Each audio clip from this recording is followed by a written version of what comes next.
Today on the Hangout, the Raptors allow 44 points in the fourth quarter for a big loss to the Hornets, and the Cavs are stumbling their way into the playoffs. Concerned? Also, Final Four time. I'm going to Phoenix. Who's coming with Hangouts?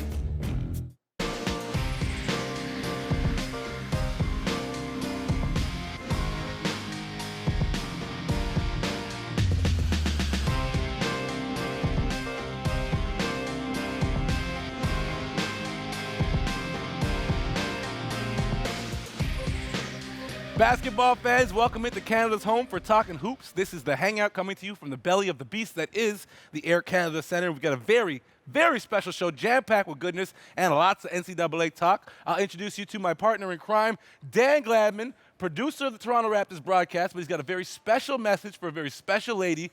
Go at it, Dan. Well, it's my mom, Judy Gladman's birthday today. Happy birthday, Mom. I love you. I don't know if you want me saying this, but 70. That is unbelievable, and I hope you have an amazing day. Her and my dad are going to New York City for the weekend, so have a blast. Love you. Happy birthday. Wow. Shouts out to Ms. Gladman. She's raised quite the man. Of course, one of our favorite veteran sports writers and journalists, Darren Andrade. How you doing, buddy? I'm excellent, as always. Okay, thank you for coming out.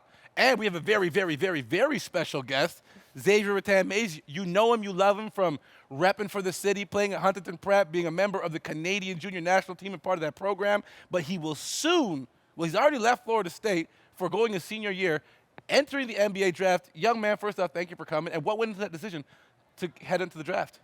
I think I sat down with my coaches and talked to some of my teammates, and I just felt like it was the best decision for me to enter the draft and take my talents to the next level and see what I can do there. All right, well, it's time for us to break down the next level. And when you're in Toronto, the next level is the Toronto Raptors, who, as I mentioned, had a huge loss. I think the score was 110 to 106. The 44-point fourth quarter is the thing that really stands out to me. Darren Andrade, what's your takeaway from this game? Because we've seen these Raptors shut teams down. Talk about that Pistons game in the fourth. This was the other side of it. Yeah, it was the other side of the equation. I just think the game got reduced to this shooting kind of contest that, sometimes the Raptors come away on it, sometimes they don't. They're usually the team kind of storming back and getting it. And this time it was Charlotte. Charlotte does seem to still have their number, but I think you saw some of the little inconsistencies that have been there since Lowry's been out. I think you saw them a little bit at play in that fourth quarter. All right, I definitely think the turning point was when the ref didn't call that foul on Corey Joseph when Kemba went for that hard reverse foul layup, because Kemba got really upset and kind of took over from there. But now we got to switch paces. So let's talk about the future for this team. Do you believe, and I'll start with X, because I know you probably watch a ton of Raptors games down there in Tallahassee, but do you believe this Toronto Raptors team, can be the third seed in the Eastern Conference? We know Washington's got a rough schedule ahead of them, but Toronto's got to do their part. You think they can get it? I definitely think they do. Cleveland's struggling a little bit right now. Boston, I think, lost last night too. I think the Raptors definitely got the talent. They got the depth to be able to make a run at that third seed, and hopefully they can get it done. Now, do you want the third seed guys now? Because I know it's not good to schedule watch, Dan, but the Cavs could end up being second, and that would play well to being the fourth. No, or how do you feel about that whole situation? What's the Raptors' goal this year?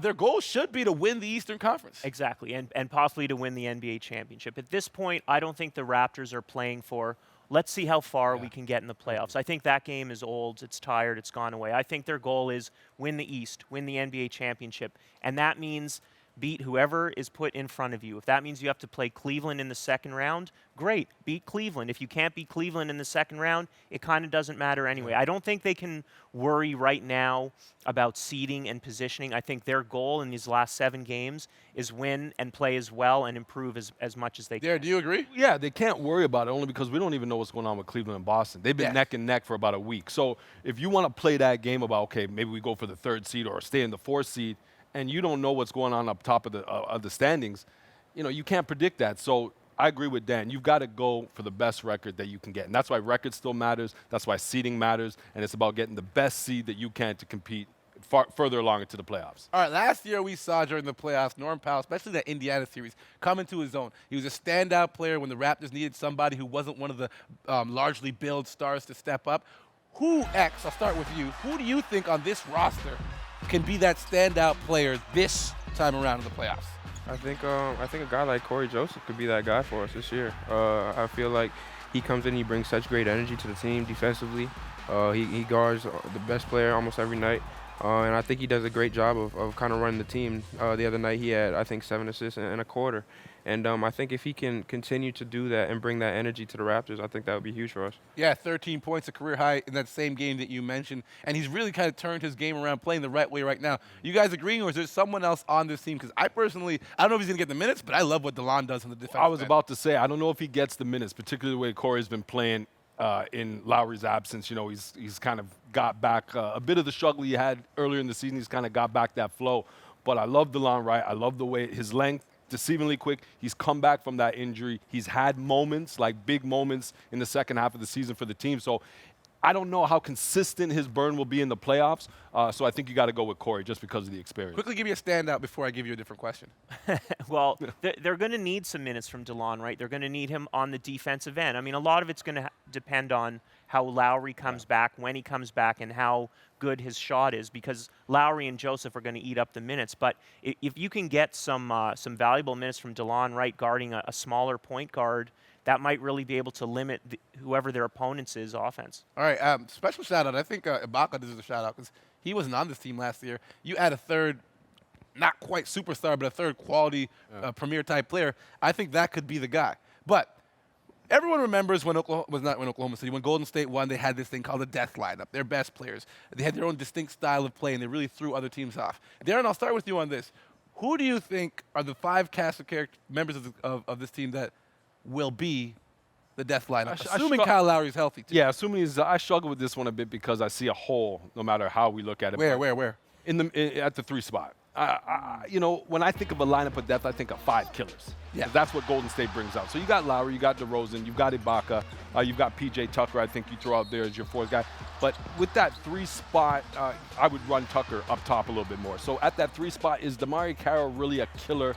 Has he been consistent enough to really qualify himself as a candidate for a line of depth type thing? I don't know. I think there's still a hole. I don't think a lineup of death exists with the roster as it is. Dan? I mean, look, I love the question, but I'm going to go against myself and kind of agree with Darren on this. I don't know if it's fair to really say the Raptors have a death lineup, but my favorite 5 in a general matchup against anyone, of course, is Lowry, DeRozan, and Ibaka.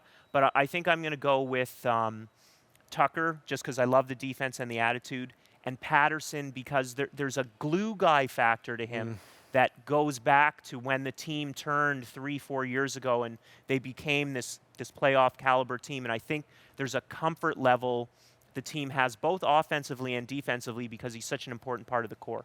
Okay, X, any of the names that you want to hear that you didn't hear, or you like what you know? No, I like PJ Tucker in there. I like having him in the lineup. I think he brings such versatility, the way he guards, his toughness, and you always need somebody like that on your team who's gonna guard the best player every single night and do the things that he does that don't always go on the stat sheet. Well, I'm surprised because I didn't hear JV, and I remember last playoffs, JV, he was the death lineup for the little limited stretch he had. So this team's got a lot of assets, and this is a very different situation for the Toronto Raptors. But we got to send you to commercial break, sell you some goods, but when we come back, we'll talk more basketball. Right now, coming up, we got to talk about these Cavs. LeBron James, ouch. Big man, hurt, nursing injuries. Cavs, they're walking backwards in the playoffs. We'll break it down on the other side of the break. This is Hangout!